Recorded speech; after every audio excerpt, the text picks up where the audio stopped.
Pero ahora vamos a hablar con aquellos que luchan para recuperar a los niños que una vez les fueron arrebatados a sus madres al nacer. Hablamos de bebés robados, de sus historias y de historias como la que hemos conocido en el País Vasco y otras que nos contarán en unos minutos. Comenzamos ya. Enrique, muy buenas tardes. ¿Qué tal, Silvia? Yo generalmente, sabes que suelo hacer preámbulos en la mesa, introducir un poco el tema, pero es que es tan intenso el tema de hoy y tengo tantas ganas de que nuestros invitados hablen y nos cuenten sus historias que es mejor presentarlos y que ellos ya directamente nos cuenten cómo se vive esa búsqueda y sobre todo lo que ellos más desean, que es el encuentro, los abrazos entre hijos, padres que han sufrido esta situación. Está con nosotros a mi lado Teresa Latorre y enfrente mía... La Rosa, perdón, Teresa. Y enfrente mía está Genaro Delgado, que son miembros de la misma asociación de FABER, Asociación de Aragón de Bebés Robados, que aunque se acaba de constituir, como quien dice, el trabajo, Genaro, lleva realizándose durante muchos años, porque la búsqueda no es fácil. Sí, llevamos concretamente Teresa y Vicente llevan desde el 2014 trabajando para intentar ese reencuentro. Nos enfrentamos a veces con una lucha difícil, dantesca en muchos casos, pero nos mueve el cariño y el amor por el reencuentro familiar y bueno, pues ahí seguimos trabajando. Ahora desde un nuevo espacio, pero con el aprendizaje y con la fuerza de, bueno, pues de todo ese trabajo ya hecho aquí en Aragón. Los dos sois afectados, Teresa. Sí. En tu caso, ¿cuál es tu caso? A ver, es que no sabemos el sexo, ¿vale? Porque no te decían el sexo que ellos querían, que tú supieras, ¿no? Entonces a mi madre le dijeron que fue una niña, pero probablemente sea un niño, no se sabe, porque no hay papeles, no hay documentación, no hay nada. Y cuando vas a buscar, pues no hay nada. En mi caso hay 3 muertes. Un bebé no se puede morir 3 veces. Entonces, claro, como yo, pues todas las personas a las cuales yo represento, más o menos todas las personas con el mismo patrón. Abrir cada uno de estos casos es abrir de alguna manera la caja de los truenos, porque detrás de cada uno de estos casos hay detalles asombrosos que cuesta creer. Totalmente. Es que no se puede contar en un minuto, ¿no? Pero, bueno, en fin, es que no sé cómo expresarme, ¿no? Bueno, que es difícil aceptar que ha habido todo un entramado y todo un complejo, una red de personas dedicadas a, bueno, pues a cambiar de familias a bebés. Sin embargo, bueno, pues nosotros lo que estamos intentando es centrarnos en identificar esta situación, que es parte de nuestra historia y que tenemos, la heredamos, ¿no? Y que tenemos que buscar una forma de resolver, y nosotros creemos que la resolución pasa lo primero por ese encuentro familiar, ¿no? Donde, bueno, pues familias que han sido desconectadas que puedan empezar a reconectarse y luego ya que decidan pues qué tipo de relación tienen, pero son situaciones muy complejas. Os pongo en una casuística. Vamos a intentar ver una imagen del Correo Vasco, una publicación reciente. Ahí la tenemos, María del Mar, una mujer que encontró, creo que el caso ya lo conocen tanto Genaro como Teresa, que encontró a su hijo en Oviedo. Dentro de unos minutos hablaremos con una persona que ha trabajado para lograr ese encuentro. Pero claro, Teresa, 43 años después, ¿sabes qué ha pasado con esta historia? Pues que el abrazo todavía no se ha producido. Y bueno, ojalá se produciera, pero es que, a ver, como nos han educado en unas enseñanzas que si te han dicho toda la vida no lo tienes, te lo han quitado, o sea, no te lo han quitado, sino se ha muerto, y a esa otra persona también la han educado con una de eso, hoy tus padres no te han querido, tus padres te dejaron, tus padres te abandonaron, pues claro, si se lo han llegado a decir alguna vez a esa criatura, ¿no? Igual no se lo han dicho nunca. Entonces, claro, es tan difícil reconstruir que la madre te diga, no, porque en mi caso, mi madre nunca ha dado a nadie. Y en caso hemos vivido toda la vida como que teníamos una hermana que se había muerto. O sea, pero ahora ya llegas y dices dudas, todos son dudas.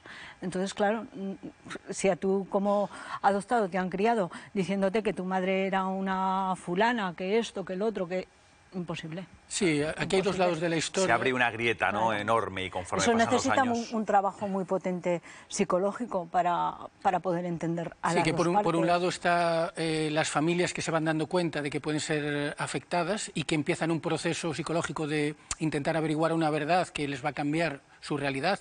Y por otro está las personas que se encuentran, que un día llaman a su puerta y le dicen, pues quizás tú seas un bebé robado. Entonces, ese trabajo es un proceso lento y es natural que el primer contacto pues sea un poco así. Nosotros confiamos un poco que a medio plazo pues se pueda trabajar para que ocurra, bueno, pues un poco de reconocimiento, que no define que va a ser una relación vital muy cercana o lejana, que esa relación la decidirán las familias, igual que hacemos con cualquier familiar normal. Pero sí por lo menos que pueda haber un cierre pues para los que tanto han perdido a alguien que creían que estaba muerto y resulta que está vivo, como para esa persona que cree que su historia y su origen es uno y resulta que es otro.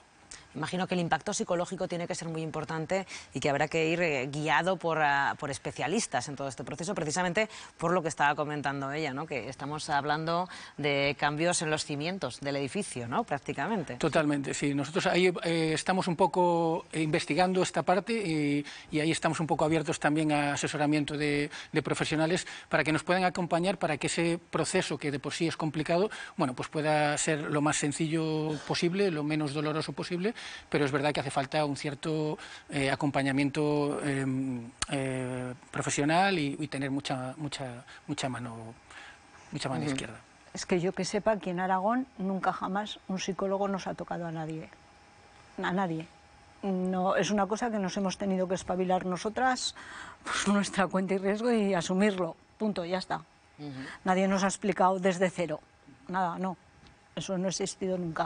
Aprovechamos este momento para que cualquier profesional que se dedique a este tipo de cosas o pueda estar especializado en traumas familiares y demás, pues que si quiere entrar en contacto con nosotros y colaborar, tenemos algunos contactos, pero bueno, serán bienvenidos todos. Imagino que a lo largo del proceso hay muchas veces en las que uno se pregunta ¿por qué? ¿Por qué? Sí. ¿Por qué? Pero no hay respuesta. Creo que tenemos, nos están diciendo que tenemos a María esperándonos. Es una llamada, y es una llamada porque ella prefiere mantenerse en el anonimato por el trabajo que hace, ¿no? De búsqueda con investigadores y bueno, todas esas funciones que tiene que llevar a cabo en esta búsqueda, como también hacen Teresa y Genaro, nuestros invitados en la mesa. María, no sé si nos oyes ya. Buenas tardes. Sí, hola, buenas tardes. Te escucho. Buenas tardes a todos. María, hemos contado el caso de María del Mar, en el que tú trabajaste y colaboraste, sí, todo el equipo. Y 43 años después... De Sevilla Bebés Robados. Sí, perdona, dime. 43 años después comentamos aquí en mesa que qué complicado es que esa madre y ese hijo, pues bueno, se abracen, vamos a decirlo simple y llanamente, ¿no? Sí, nosotros desde la asociación y a través del despacho jurídico que colabora con la asociación, el despacho de Juan de Dios Ramírez, le dimos la oportunidad, le hicimos llegar una carta, ¿vale?, escrita de puño y letra por parte de la madre biológica, para que la recibiese, y bueno, con esa misiva de que podía ponerse en contacto con nosotros, con la asociación, y poder mediar de alguna manera para que ese reencuentro se diese. Y bueno, tener esas explicaciones que a lo mejor este chico necesita a día de hoy, porque desconocemos por completo bueno, cuál es su vivencia, qué información tiene o ha tenido. No sabemos si ha sido reciente, si lo conoce desde siempre, si le han dicho la verdad de lo que jurídicamente ha quedado demostrado, o tiene otra versión. Entonces no sabemos. A este chico se le pueden caer los patrones porque tiene una referencia o un referente de padres, y que tú llegues ahora, 43 años después, y se lo quieras desmontar, es muy duro. Entonces hay que darle, bueno, también ese tiempo, ¿no? Y ver si ahora que está ya esta noticia en los medios de comunicación y demás, él se hace eco de ello y, bueno, al menos se plantea, ¿no?, esa duda y quiere contactar y quiere saber realmente, pues, lo que sucedió. Y en este caso su madre era una menor.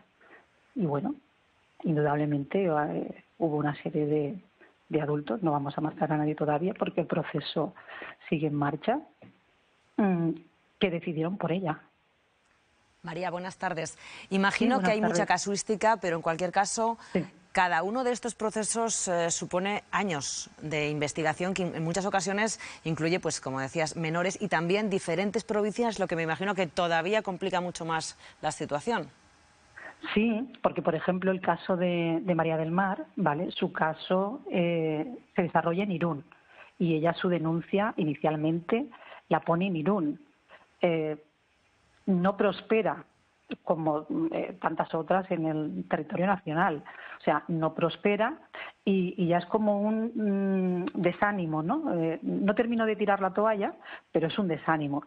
Entonces, bueno, ahí se queda parado en el tiempo hasta que ella casualmente ve que nosotros nunca hemos dejado de trabajar, la Asociación de Sevilla Bebés Robados nunca ha dejado de trabajar desde que salieron estos casos en el año 2011 y decide unirse a nosotros y nosotros examinamos su caso y decidimos darle un nuevo impulso a través de, ya te digo, de este equipo humano que trabajamos en la asociación y decidimos darle ese impulso y ponerlo en marcha de nuevo, denunciar, marcar una hoja de ruta junto con su abogado en Irún y simplemente una jueza se dedica a hacer bien su trabajo y da sus frutos. Y es lo que ha sucedido en este caso. María. Cuando la gente se dedica a trabajar y a hacer su trabajo, pues los resultados salen. Dime, perdona. Perdona, creo que quiere Genaro, que quiere hacerte una pregunta, uno de nuestros invitados de la asociación aquí aragonesa. Me gustaría saber cómo es el proceso de descubrir a esta persona, si es a través del juicio, cómo concretamente, bueno, conseguís identificar a esta persona. Bueno, pues eso es un proceso de investigación. En principio a ella no puede acceder a ninguna documentación. Ella a título personal no puede acceder a ninguna documentación. Pero cuando nosotros argumentamos en la denuncia, desde aquí, o sea, marcamos esa hoja de ruta y es lo que te digo, esa jueza o ese juez que recibe esta información y ve que hay caso y hay cosas que investigar, las investiga y se llega al hecho. Aquí el problema es que hay cosas que investigar y no se investigan y ese es el problema. Por eso no se llega a resolver del todo o nunca o la mayoría de los casos que tenemos encima de la mesa, porque alguien de alguna manera pone ese muro, cierra esa pared o cierra esta puerta, perdón. Uy. María, pues muchísimas... Perdón, dime. Sí, María, le decía que muchísimas gracias por habernos aportado su testimonio, porque no es fácil poder contar con alguien que nos aporte este tipo de datos. Muchísimas gracias. Gracias a vosotros desde aquí, desde nuestra asociación, en nombre de todo el equipo y el equipo jurídico. Gracias por vuestra atención. Gracias. Buenas tardes a todos. Genaro, os habéis quedado con las ganas, perdona Silvia, veía a Teresa, Genaro que iba a hacer otra pregunta, ese muro, ¿no?, del que hablaba María. Bueno, yo creo que pues es evidente que desde las administraciones y desde la estructura judicial, bueno, pues todavía hay una montaña infranqueable, muy difícil de conseguir romper. Afortunadamente esta gente en Sevilla ha conseguido, bueno, pues que una jueza se implique como deberían hacer, pero desafortunadamente no es el caso típico, ¿no? Y podemos ver que a través de una investigación judicial, y entiendo que esto ha habido pues policía involucrada y una investigación, pues se puede llegar a una conclusión sencilla para identificar a un afectado, ¿no? Entonces es una buena noticia que esto ocurra. Ojalá fuera un caso más que se repita más a menudo. Porque abre camino, porque al fin y al cabo el problema que tienen estas investigaciones, aparte de que cada una es completamente diferente, es que no se parte de una certeza, se parte de una sospecha que después hay que convertir en certeza, que después es la que abre la investigación, entonces es un proceso realmente complejo y minucioso. Sí, aquí concretamente se añade el tema del paso del tiempo, la falta de datos concretos, porque en las partidas de nacimiento, bueno, ocurre una cosa muy peculiar, que es que suele haber cierta clase de cataclismo donde están los registros de estos bebés y o se queman o se inundan y después es muy difícil, sin esa base, digamos, documental, poder argumentar los casos, ¿no? Hablemos ahora con Neus Roig. Actualmente preside el Observatorio de las Desapariciones Forzadas de Menores y ha escrito el libro No llores, que vas a ser feliz. El libro que desvela toda la trama de los niños robados en España entre 1938 y 1996. Muy buenas tardes. Hola, muy buenas tardes. Perdonadme que no puedo entrar con imagen porque estoy andando por la calle intentando llegar al tren. Y para no estar en movimiento, pues prefiero entrar solamente con voz. Así perfecto, Neus, no se preocupe.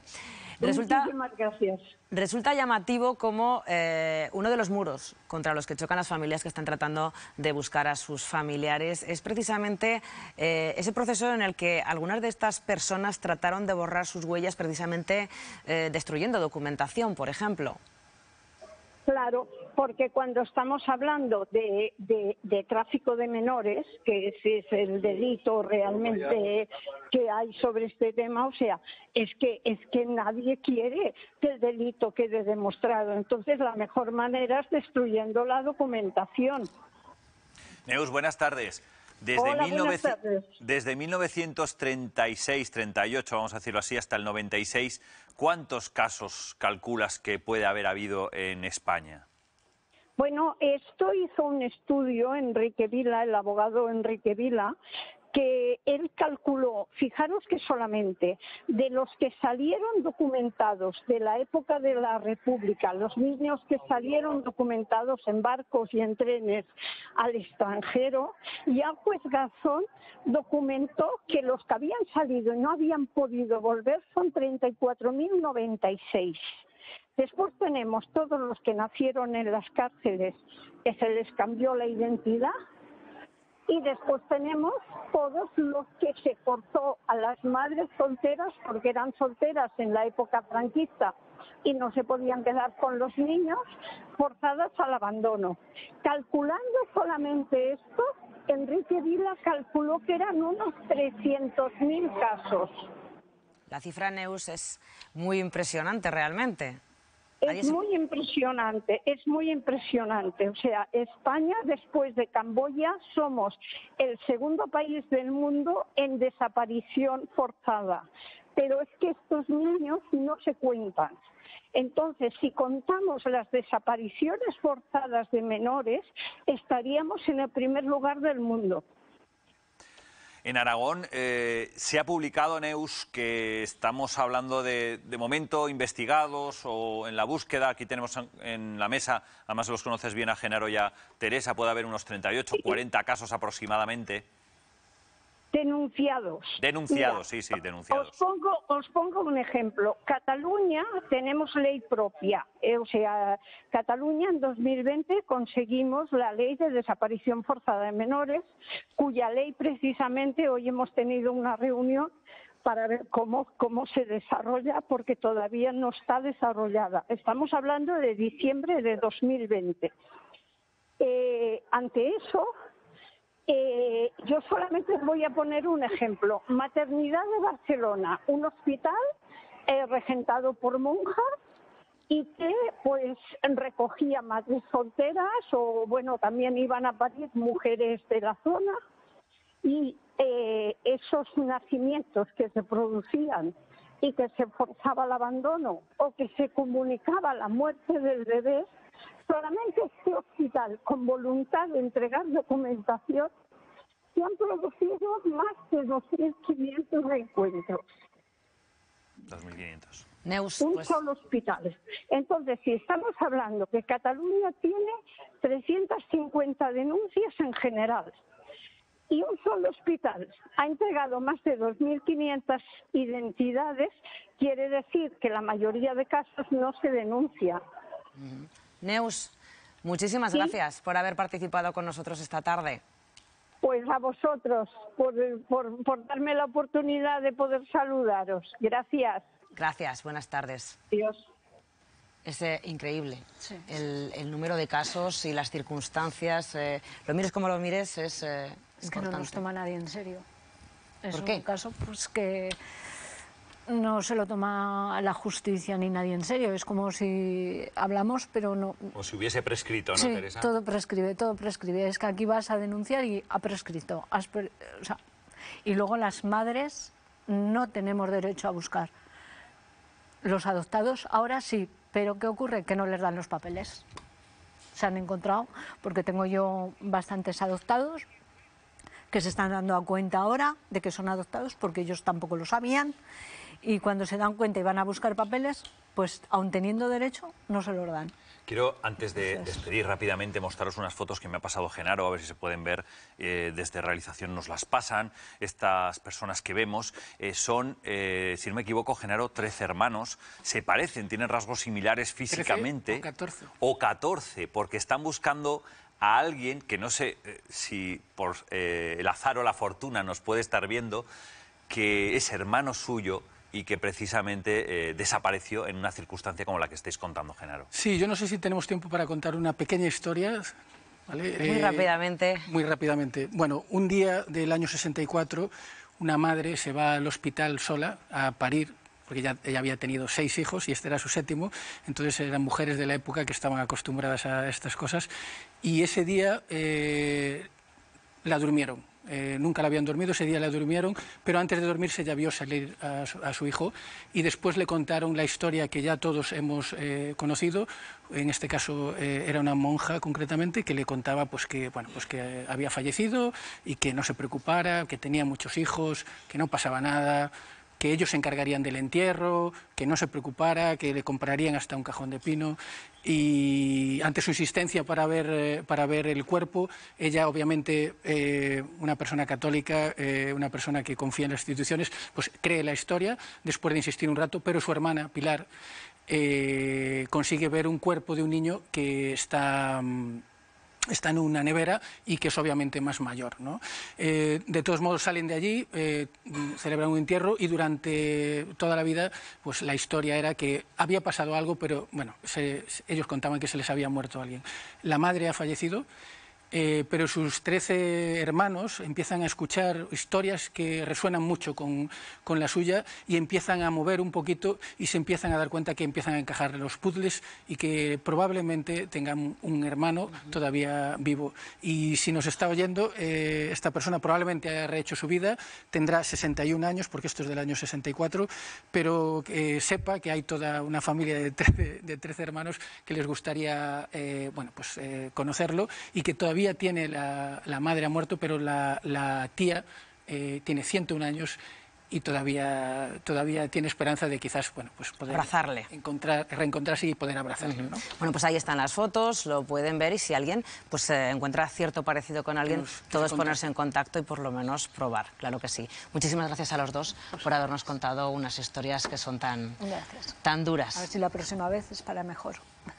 Pues quién sabe, posiblemente. Muchísimas gracias, de verdad, a los dos por vuestro testimonio, porque puede ayudar a muchísima gente. Gracias.